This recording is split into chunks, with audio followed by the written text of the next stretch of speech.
महाराष्ट्राच्या बाहेर सुद्धा त्यांनी याच सायकलवर त्यांनी प्रवास केलेला असून आपण त्यांची प्रतिक्रिया व त्यांना येणारे अडचणी आणि त्यांचे उद्दिष्ट आपण इथून समजून घेणार आहेत आणि त्यांचे काही व्हिडिओ त्यांनी आपल्याकडे दिलेले आहेत की आत्ता आजपर्यंत त्यांनी 80,000 किलोमीटर एवढा मोठा प्रवास टप्प्याटप्प्याने कसा केलेला आहे त्याचे आपण व्हिडिओ पण पाहणार आहेत आणि त्यांच्यावर आपण त्यांची प्रतिक्रिया पण घेणार आहोत.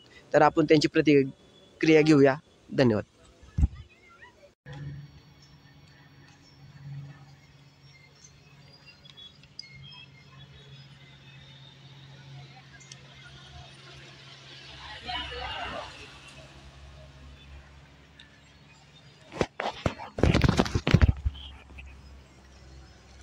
तर आज आपल्याबरोबर आहेत देशमाने साहेब. यांना आपण त्यांच्या सायकल प्रवासाविषयी थोडेसे प्रश्न विचारूया. त्यांचं मनोगत आपण ऐकूया. सर,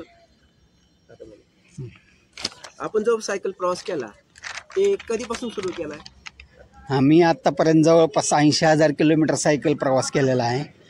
महाविद्यालयीन जीवनात काश्मीर ते कन्याकुमारी असा सायकल प्रवास केला आहे. त्यानंतर 5 वर्षांपूर्वी नेपाळ म्यानमार असा 14,000 किलोमीटरचा सायकल प्रवास केला आहे.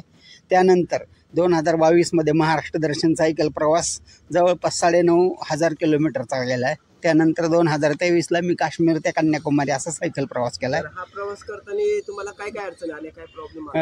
अडचणी बऱ्याच येतात.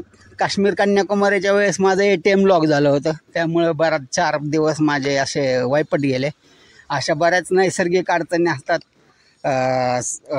वैयक्तिक अडचणी असतात, भरपूर असतात. इथून पुढे तुम्ही काय करणार आहे? इथून पुढं आता मी परवा 26 जानेवारीला आम्ही 3300 किलोमीटरचा सायकल ट्रॅक आहे. एक महिना 5 दिवसाचा ट्रिप आहे. 3300 किलोमीटर आहे. तो सुरू करणार आहे आम्ही 26 जानेवारीला. तुम्ही हा प्रवास कुठल्या माध्यमातून केला? सायकलवरून करतो आम्ही सायकल प्रवास. आणि सगळ्यात महत्त्वाचं म्हणजे यावेळेस दारू पिऊन वाहने चालवू नका, वाहतुकीचे नियम पाळा आणि सुरक्षित अंतर ठेवून सायकलला योग्य तो रस्ता द्या आणि सायकल पट्टून समजून घ्या. सायकल चालवा, पर्यावरण वाचवा, व्यायाम करा, आपल्या आयुष्याचं म्हणजे निरोगी आयुष्य जगा, हा संदेश देणार आहे. अजून मला म्हणायचं की तुम्ही जी प्रवास करताय त्याचे उद्दिष्ट काय? माझं उद्दिष्ट एवढंच आहे, 1 lakh cycle, 1 lakh kilometre cycle प्रवास करण्याचा आहे. तर जवळपास आता मी 80,000 किलोमीटर झालेला आहे. 20,000 उरलेला मी युरोप टूरमध्ये करणार आहे. युरोप टूर करताना मला 2027 साली करणार आहे. त्यावेळेस माझ्याकडं 50 देश युरोप कंट्रीज फिरण्याचं ध्येय आहे. हा प्रवास तुम्ही कसा करणार आहे? सायकलवर करणार आहे, बाय रोड करणार आहे. तुम्ही गिअरची सायकल वापरता? साधी. ही काय, ही माझी सायकल आहे. हां, नाही, महाराष्ट्र दर्शन केलेलं आहे, याच्यावर नेपाळ म्यानमार केलेलं आहे. सुरुवात कुठून करता तुम्ही? सुरुवात पुण्यातून करतो मी दरवेळेस. पुण्यातून शनिवारवाडा. अजून काय बोलायचं?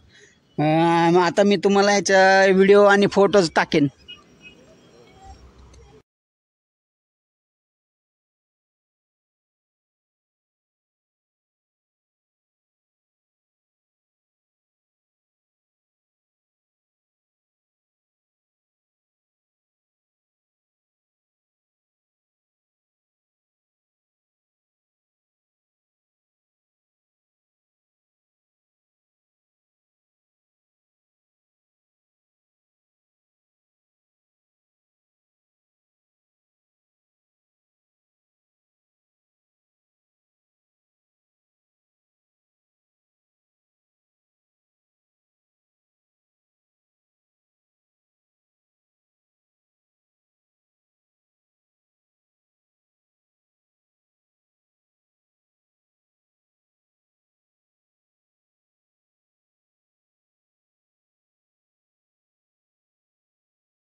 आज आपण देशपांडे साहेबांचा एवढा मोठा प्रवास सायकलवरून करत असून ते आपण पाहिलेले आहेत. तरी या व्यक्तीला विश्वविक्रमात नोंद व्हायला पाहिजे, पण त्या व्यक्तीला कुठल्याही प्रकारचा अभिमान गर्व नसून आपण सर्वांनी मिळून त्यांना सपोर्ट आणि लाईक करायला पाहिजे. प्रत्येक वेळी त्यांना ज्या गावात जाईल त्यांची राहण्याची, बघण्याची, खाण्यापिण्याची सोय व्हायला पाहिजे आणि आपण यांना खूप मोठं मान सन्मान देऊन सत्कार करायला पाहिजे. एवढंच बोलायचं आहे. धन्यवाद.